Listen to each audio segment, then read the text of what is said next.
बिस्मिल्लाहिर्रहमानिर्रहीम। अस्सलाम वालेकुम। रेड न्यूज़ के साथ मैं हुसैना हुसैन। चलते हैं खबर की जानिब।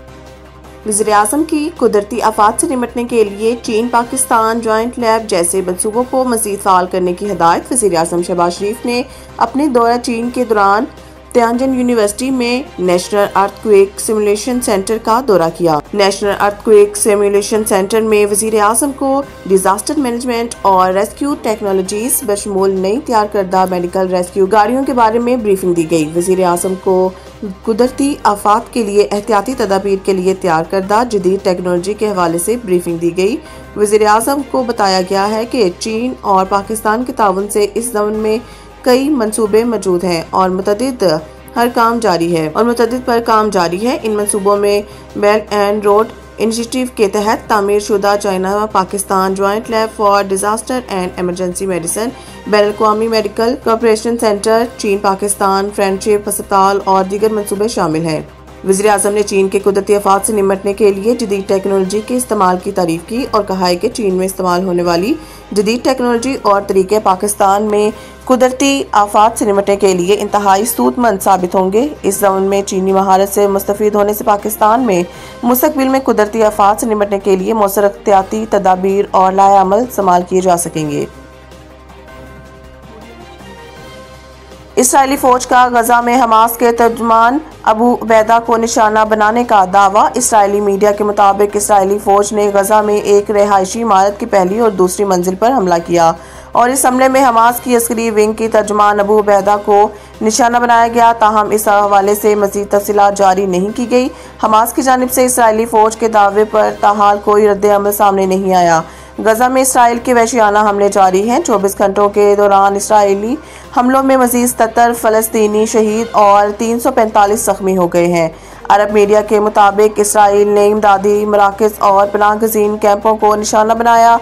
महकमा सेहत के मुताबिक ग़ज़ाई किल्लत से मज़ीद 10 अफराद दम तोड़ गए, जिससे अमवात की तादाद 327 हो गई है। शोधा में 121 बच्चे भी शामिल हैं। गजा में 7 अक्टूबर 2023 से जारी बमबारी में अब तक शहीद फ़लस्तीनियों की तादाद 63,371 हो गई है, जबकि 1,69,835 फ़लस्तीनी ज़ख्मी हो चुके हैं। ट्रंप मोदी ताल्लुकात में कड़वाहट कैसे घुली, अमरीकी अखबार ने कहानी बता दी। अमरीकी अखबार ने ये बात वाशिंगटन और नई दिल्ली में दर्जनों अहम शख्सियात के इंटरव्यूज़ की बुनियाद पर कही है।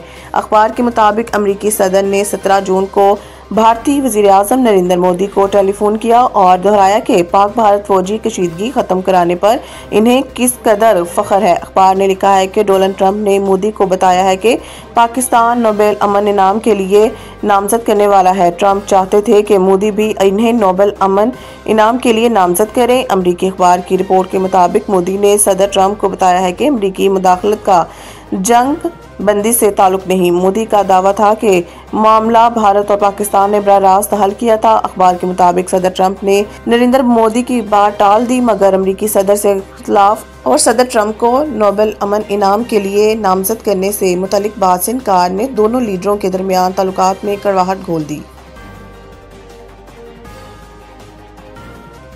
आलमी बैंक का पाकिस्तान को रायती कर्जा फराहम करने के लिए पैकेज तैयार। इक़्तिसादी अमूर डिवीज़न के हुकाम ने बताया है कि कंट्री पार्टनरशिप फ्रेमवर्क के तहत पाकिस्तान को $20 अरब का कर्ज सिर्फ 2% रायती शरह सूद पर मिलेगा, जो कि इंटरनेशनल डेवलपमेंट एसोसिएशन IDA और international bank for reconstruction and development के जरिए फ्राहम किया जाएगा। उन्होंने बताया कि मजीद $20 अरब निजी सरमायाकारी के फ़रोग के लिए इंटरनेशनल फाइनेंस कॉरपोरेशन के जरिए निस्बतन ज़्यादा शरह सूद पर दिए जाएंगे। हुकाम के मुताबिक ये कर्ज माहौलियाती तब्दीली से पैदा होने वाले खतरात, गैर मुतवक्का बारिशों और सैलाब से निपटने, गुर्बत में कमी, ग़ज़ाई किल्लत और चाइल्ड स्टैंडिंग पर काबू पाने, बेहतर तालीम, ज़रूरी तरक्की और शमूलियत पर मबनी मुआशी सरगर्मियों पर खर्च होगा।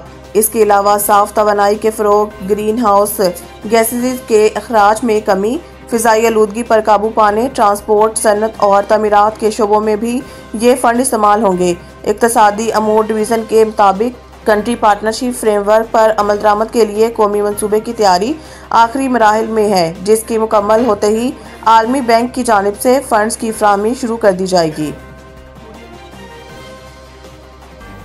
पंजाब के दरियाओं में शदीद सैलाबी सूरत हाल, 20 लाख से ज्यादा अफराद मुतासिर, अमवात 33 हो गई।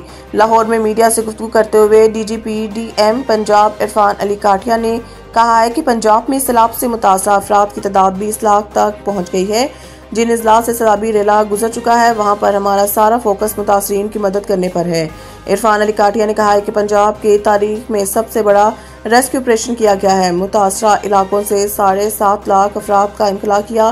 पंजाब में सैलाब के बायस 2200 देहात सैलाब से मुतासर हुए हैं। मुतासरीन के जानवरों को महफूज मुकाम तक पहुँचाने के लिए बेड़ों का इंतजाम भी किया है। उन्होंने बताया है कि बारिशों के नए स्पेल से भी तबाही हुई है और बारिश की वजह से अर्बन फ्लडिंग की सूरत हाल से भी निपटना पड़ रहा है। सैलाब से मुतासर इलाकों में होने वाले वाक़यात से लापतों की तादाद अब 33 हो गई है। दूसरी जानिब कमिश्नर मुल्तान आमिर करीम ने कहा है कि अभी 40,000 क्यूसिक का रेला मुल्तान में दाखिल हुआ है और पीर को दरिया चिनाब में मुल्तान से तकरीबन 8 लाख क्यूसिक का रेला गुजरने का खदशा है। कमिश्नर मुल्तान के मुताबिक हेड तरीमो से 7 लाख क्यूसिक जबकि रावी से 90,000 क्यूसिक पानी मुल्तान में दाखिल होगा। हेड मोहम्मद वाला की गुंजाइश 10 लाख क्यूसिक है, ताहम जरूरत पड़ने पर हेड मोहम्मद वाला पर शिगाफ डाला जाएगा। हेड कोच कौमी टीम ने पाकिस्तान के फतुहात को सैलाब मुतासरीन के नाम कर दिया। पाकिस्तान ने 3 मुल्की सीरीज में गुज़िश्ता रोज़ UAE और इससे कबल अफगानिस्तान को शिकस्त दी थी। इन फतुहात के बाद सोशल मीडिया साइट एक्स पर जारी पैगाम में हेड कोच माइक हैसन ने कहा है कि मुसलसल फतुहात पाकिस्तान में सैलाब मुतासरीन के नाम करते हैं। उन्होंने कहा है कि कुछ लोग इस वक्त बहुत मुश्किल में हैं, इनकी हिफाजत और कुव्वत के लिए दुआ गो हैं। वाज़ेह रहे पाकिस्तान के मुख्तलिफ इलाके सैलाब और लैंड स्लाइडिंग से शदीद मुतासिर हैं, जबकि इस वक्त पंजाब के दरियाओं में सैलाब की सूरत हाल जिससे हज़ारों अफराद बेघर हुए हैं। रिपोर्ट्स के मुताबिक पंजाब में सैलाब के बायस मुख्तलिफ हादसात में अमवात की तादाद 30 हो चुकी है।